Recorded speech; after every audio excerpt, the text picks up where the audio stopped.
Saya udah benar Pak, ya. Oleh pemerintah saya aturannya. Udah jelaskan aturannya, ya. Nah, silakan. Oh, kamu mau kasar.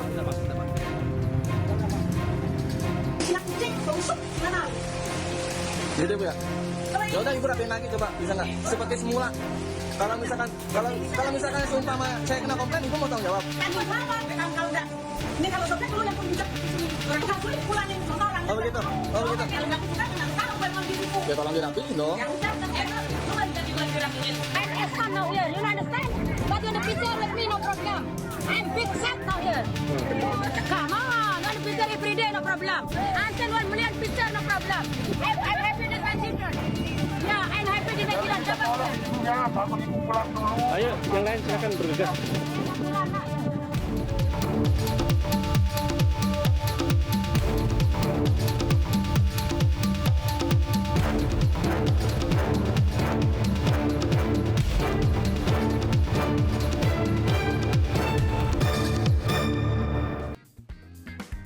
Yang baru Anda lihat tadi adalah video-video viral. Beberapa di antaranya berurusan dengan polisi, tapi mereka damai.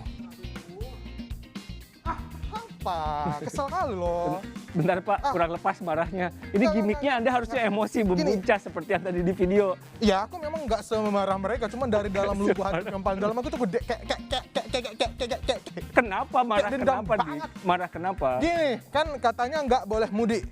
Oke, nggak mudik, aku nurutin apa kata pemerintah. Bentar, emang lebaran? Ya liburan. Oh, oke, baik. Tapi begitu aku mau pergi ke tempat wisata, kayak ke Ancol misal, disuruh putbal alias putar balik. Kan Ancol buka 30%. Ya kan aku apa namanya kayak ya pengen aja sih. Kehabisan argumen sebenarnya, tapi gue tetap kesel. Oke, itu yang tadi kita saksikan bentuk dari apa yang Dika rasain juga. Ya. Kalau misalkan mudik nggak boleh, tapi mau wisata. Tapi kan masalahnya gini Dik, kita harus menghindari kerumunan. Masalahnya adalah kalau misalnya kerumunan itu ada, penyebaran COVID-nya lebih banyak. Itulah yang banyak orang kayaknya nggak paham. Tapi yang bikin kesal itu adalah kenapa mereka Bentar, gua garuk-garuk nggak boleh apa itu? Hati-hati. Dari baju. Oh, Bisa dari gua baju. perut ini nggak bisa kontrol. Iya. Terus? Ya Apa-apa? gitu, jadi aku tuh kesel karena yang lain pada boleh kok. Aku ngeliat banyak kerumunan terjadi lah, gue main ke mall aja nggak boleh. Anda kan kaum terdidik ya, harusnya lebih paham soal ini. Oh iya juga sih. Oke. Nggak. Mari Masih belum kita terima. bahas ini semua. Kenapa banyak orang-orang, jadi ketika lihat video-video tadi, teman-teman saya tuh bilang nih, kenapa sih banyak orang stres di jalanan? Kenapa sih banyak orang stres baru-baru ini?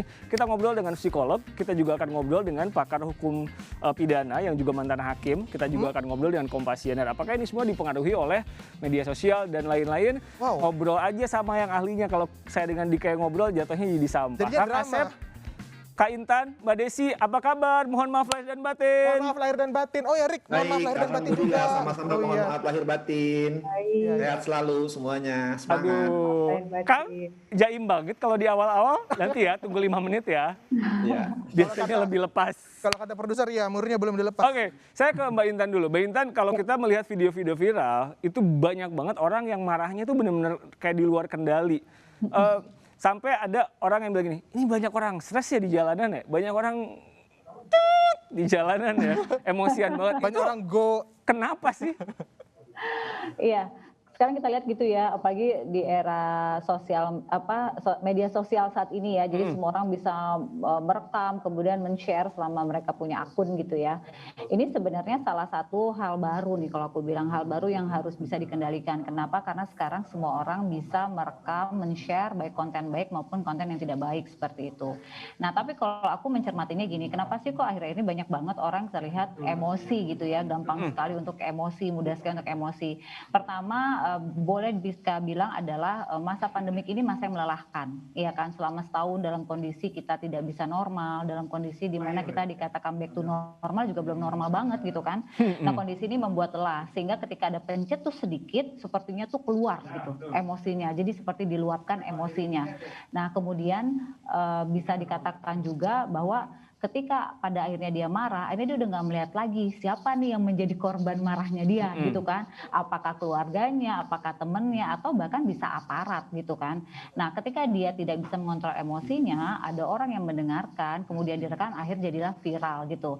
Nah perlu dicermati tingkat emosi menjadi tinggi ini karena tadi pertama kondisi pandemik yang tidak selesai. Kedua mungkin itu pada saat konteksnya lagi apa nih, kalau nggak salah itu di mobil ya gitu, lagi di mobil. Atau dia punya masalah di hidupnya aja ya? Wow, Anda Bisa menyindir. jadi.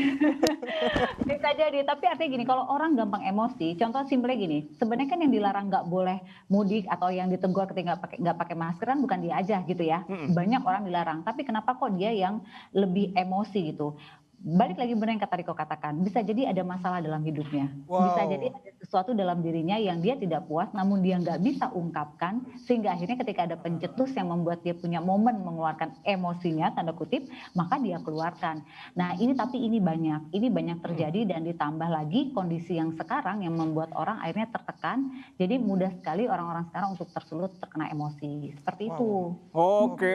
Nanti kita bahas lagi soal teori universalnya kayak gimana supaya kita tidak terjerumus ke dalam lubang yang sama. Betul. Tapi kemudian Mbak Desi, aku mau tanya deh, hal-hal yang kayak gini kenapa sih gampang banget viral di kalangan masyarakat kita? Iya, Kurang hiburan kayaknya ya. Iya, karena mungkin sekarang orang udah selama pandemi ini udah online gitu ya. Jadi apa-apa di rumah terus semuanya udah pegang handphone, mulai dari anak-anak sampai kakek-kakek gitu kan. Jadi apapun yang ada di sosmed itu, medsos itu akan cepat viral gitu kalau saya lihat sih. Terutama hal-hal yang buruk ya.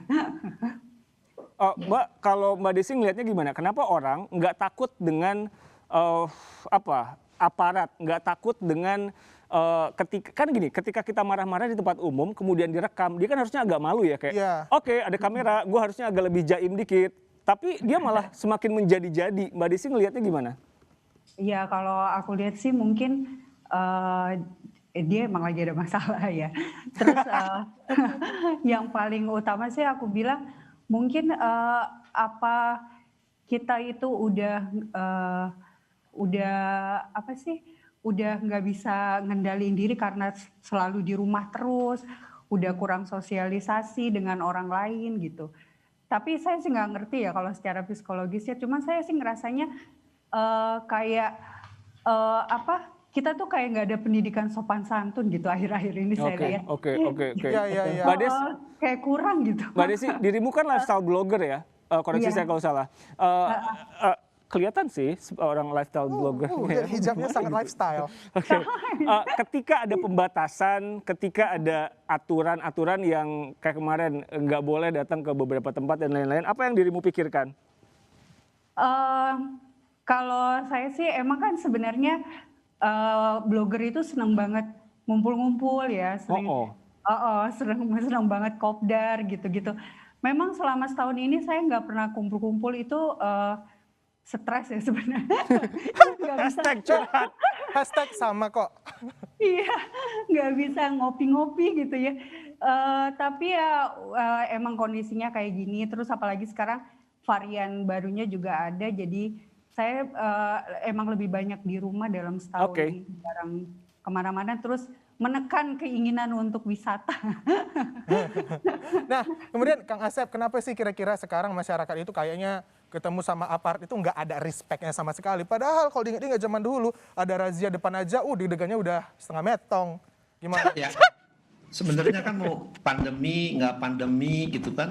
Nah, saya sebenarnya agak kesindir oleh Mbak Desi gitu kan. Mau pandemi, nggak pandemi, Mbak Desi.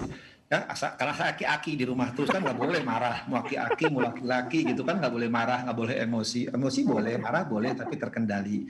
Cuman faktanya sekarang 3M-nya, 3M dan 5M-nya bukan prokes. Ya. Apa tuh? Ya, sekarang gampang kok. Materai minta maaf. Mantep, keren-keren. Ya, 5M-nya juga tambah lagi M-nya. Apa tuh? Ya, maaf, mengulang. Jadi 5M, 3M itu kan. Kalau enggak mengulang-ulang, marah-marah gitu kan. Padahal M yang lain harusnya kan ya mensyukuri, mentafakuri, ya merenungi, ya apalagi tinggal Kang Asep, kan Kang Asep tuh mantan hakim ya. Kalau misalkan nemu kasus gitu yang kemarin tuh marah-marah melawan kepolisian dan lain-lain, melawan aparat, Kang Asep akan ngasih hukuman apa? Ya, sekali lagi kan, mau pandemi nggak pandemi, kita tidak boleh menghina, tidak boleh melawan, 3M lagi ya, tidak boleh menghina siapapun, dibilangin bla bla bla, melawan petugas nggak boleh, melanggar aturan nggak boleh. Nah yang sekarang terjadi itu kan dilakukan, dia melawan petugas, itu pidana loh, 218, saya hukum loh. Di depan hukum kan sama, yang beda itu di depan mertua, ya. Nah, M lagi mertua tuh. Nah sekarang lagi ada lagi, ya mereka melanggar aturan, sedang karantina ini ada utaran kekarantinaan, wabah menular, ya. Nah ini aturan-aturan ini sedang pandemi ini berlaku pada siapapun. Jadi ketika memang kita pandemi ya kita di rumah. Kata orang Bandung mah cicing bae di rumah ngurus cucu. Nah kebetulan saya udah aki-aki nih, saya dapat cucu dari Riko gitu kan. Itulah seorang aki-aki. Itu di jalan marah-marah gitu, lebaran lagi. Karena mungkin kan alasan tadi. Nah soal emosi, soal amarah itu kan harus dikendalikan, apalagi habis puasa. Iya nih Kang Asep abis lebaran kayaknya lebih terkendali, lebih adem gitu ya, lebih santuy. Kan kembali fitrah. Tapi Kang Asep berarti yang kemarin itu termasuk kayak penghinaan dong, ya kan? Penghinaan. Iya. Nanti dijawab setelah jeda. Oke.